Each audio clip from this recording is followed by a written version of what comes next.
Hi all. So మా పాప కోసం చాక్లెట్ కుకీస్ రెడీ చేశాను. సో ఈ రెసిపీ మీతో కూడా షేర్ చేసుకుంటా.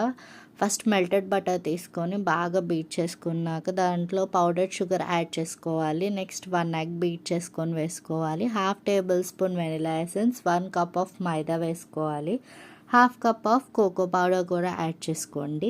ఇవన్నీ మిక్స్ చేసుకున్నాక 1 tablespoon baking powder, 1 tablespoon baking soda, 2 tablespoon cornflour వేసుకొని అంత మంచిగా మిక్స్ అయిపోయాక ఒక 5 రూపీస్ బ్రూ ప్యాకెట్ తీసుకోండి. అందులో హాఫ్ వేసుకొని ఒక చిన్న టీ గ్లాస్లో వాటర్ వేసుకొని బాగా కలుపుకున్నాక మనం రెడీ చేసుకున్న మిక్స్చర్లో యాడ్ చేసేసుకుంటే రెడీ. దీన్ని ఒక హాఫ్ అన్ అవర్ మనం ఫ్రిడ్జ్లో పెట్టుకుందాం. దాని తర్వాత ఒక గుంట గరిట అంటారు చూసారా, దాంతో రౌండ్ బాల్స్లా చేసుకొని అలా ఎయిర్ ఫ్రైయర్లో పెట్టుకున్నాను నేనైతే.